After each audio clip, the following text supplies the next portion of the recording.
अस्सलाम वालेकुम। आप देख रहे हैं मेरा यूट्यूब चैनल। आप सबको यूट्यूब चैनल में खुशामदीद। आइए आज आपको बताते हैं जानवरों के चंद अहम टिप्स।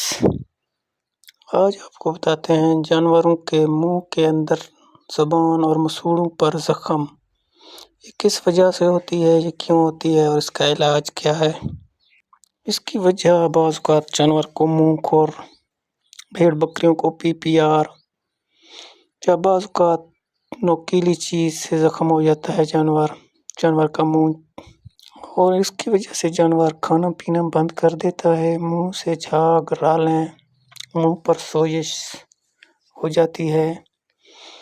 अब बात करते हैं इसके ट्रीटमेंट की। इसका पहला ट्रीटमेंट है मुंह में ग्लिसरीन और बोरिक एसिड लगाएं। इसके बाद एक दवाई मिलती है पोटाशियम परमैंगनेट KMnO4। जानवर को इस सॉल्यूशन से जानवर के मुंह को धो लें।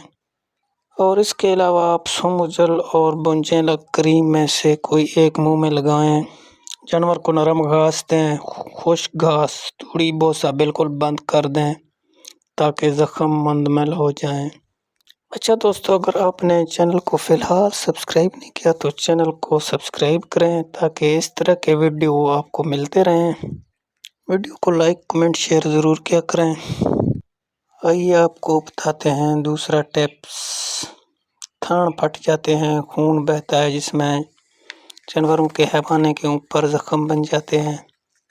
इसका सबसे पहले आप सफाई सुथराई का ख्याल रखें। थनों को धोने से पहले खूब साफ करें, अंगूठा से दूध ना निकालें और पॉलीफेक्स क्रीम ज़ख्मों पर लगाएं।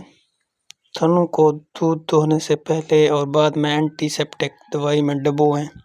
इसके अलावा आपको बताते हैं नज़ला ज़ुकाम से बचाने के लिए टिप्स। इसमें आप देसी नुस्खा मलट्ठी, निशादर, कलमी शोरा कूट कर गुड़ में मिलाकर खिलाएं। इसके अलावा आप एंटीबायोटिक का कोई टीका लगवाएं। इसके अलावा बाज़ औक़ात जानवरों के ज़ख्म में कीड़े पड़ जाते हैं, उसके लिए आप तारपीन का तेल लगाएं, ज़ख्म को ढाँप कर रखें। अगर आपका जानवर सही तरीके से खुराक नहीं खा रहा, हाजमे की खराबी है, तो इसके लिए आपको देसी नुस्खा बताते हैं। इसमें काला नमक 60 ग्राम ले लें, खुरदरी नमक 60 ग्राम, सौंफ 60 ग्राम, अजवाइन 60 ग्राम। इन सबको कूट कर एक हिस्सा रोज़ाना आटे या गुड़ में मिला कर दें। यानी बड़े जानवरों में आप 5 खुराकें कर लें, भेड़ बकरों के लिए इसकी 20 खुराकें बना लें।